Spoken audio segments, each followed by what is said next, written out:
हमारा पवित्र हिंदू धार्मिक ग्रंथ महाभारत आज भी अनेकों रहस्यों को खुद में समेटे हुए है, जिनमें से कई रहस्यों की गुत्थी आज तक कोई नहीं सुलझा पाया। हालांकि यह भी सत्य है कि इस युग में एक से बढ़कर एक योद्धाओं ने जन्म लिया था। यहाँ तक कि श्री हरि के अवतार भगवान श्री कृष्ण की अद्भुत लीलाओं का वर्णन भी महाभारत में मिलता है।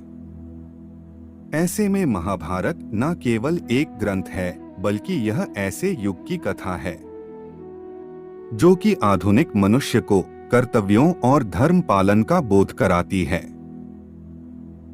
इस युग में भीष्म पितामह, गुरु द्रोणाचार्य, युधिष्ठिर, अर्जुन, भीम, कृपाचार्य, बलराम, अभिमन्यु, अश्वत्थामा और कर्ण जैसे महारथी हुए, जिनमें से आज हम कर्ण जैसे दानवीर योद्धा के जीवन के संदर्भ में चर्चा करेंगे और यह भी जानेंगे कि कर्ण के वह चमत्कारी कवच और कुंडल कहाँ हैं, जिसने कर्ण जैसे महारथी को संपूर्ण संसार में एक दानवीर के रूप में विख्यात कर दिया।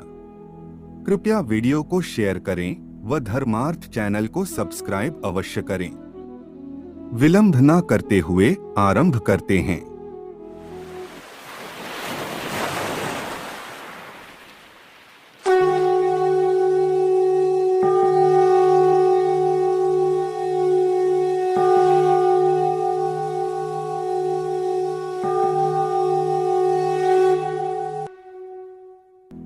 ऐसे में जब महाभारत का युद्ध हुआ, तब भगवान श्री कृष्ण यह जानते थे कि जब तक कर्ण के पास यह कवच और कुंडल है, तब तक अर्जुन के प्राणों पर यह संकट बना रहेगा।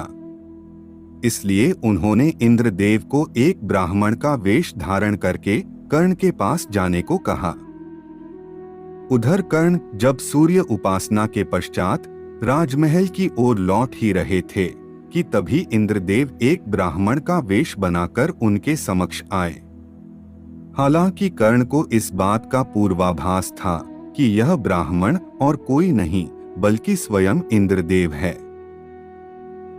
लेकिन कर्ण ने उनके आग्रह करने पर उन्हें अपने कुंडल और कवच दान में दे दिए और इस दान के बदले में कर्ण ने इंद्रदेव से कुछ भी नहीं मांगा। कहते हैं कि तभी से कर्ण एक महान दानवीर कहलाए। इस प्रकार कर्ण द्वारा देवराज इंद्र को अपने कवच और कुंडल देने के पश्चात वह महाभारत की युद्ध भूमि में अर्जुन के हाथों वीरगति को प्राप्त हो गए। जैसा कि आप जानते हैं कि कर्ण माता कुंती के ज्येष्ठ पुत्र थे, परंतु माता कुंती ने लोक लाज के भय से उन्हें नदी में विसर्जित कर दिया, क्योंकि माता कुंती को भगवान सूर्य के आशीर्वाद से कर्ण नामक पुत्र की प्राप्ति अविवाहित होने के दौरान हुई थी, जिसके बाद एक अधिरथ ने अपनी पत्नी राधा के साथ मिलकर कर्ण का पालन पोषण किया। हालांकि कर्ण को जीवन भर लोगों ने सूत पुत्र कहकर संबोधित किया था, किंतु उनके पराक्रम और बल की प्रशंसा स्वयं भगवान श्री कृष्ण भी किया करते थे। दूसरी ओर कर्ण को भगवान सूर्य के आशीर्वाद से जन्म से ही कवच और कुंडल प्राप्त थे, जिनके होते हुए कर्ण को कभी कोई परास्त नहीं कर सकता था। तत्पश्चात ही समस्त पांडव भाइयों को यह ज्ञात हुआ था कि कर्ण उनके ज्येष्ठ भ्राता है। उधर देवराज इंद्र ने कर्ण से उसके कवच और कुंडल छल से प्राप्त किए, जिसे वह अपने साथ स्वर्ग ले जाने लगे, परंतु छल से प्राप्त की गई वस्तुओं का स्वर्ग में प्रवेश वर्जित था, इसलिए वह उन कवच और कुंडल को वापस पृथ्वी पर ही ले आए और उन्होंने उन्हें समुद्र में ले जाकर डाल दिया।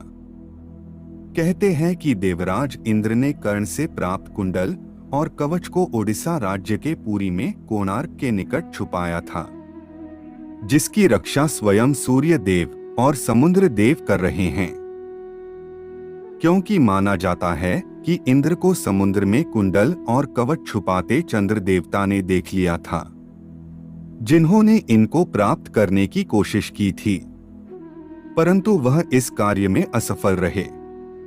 इसके साथ ही कुछ लोगों का यह भी कहना है कि कर्ण के कवच और कुंडल छत्तीसगढ़ के बीजापुर जिले के दंडकारण्य वन में एक गुफा के अंदर सुरक्षित रखे हुए हैं।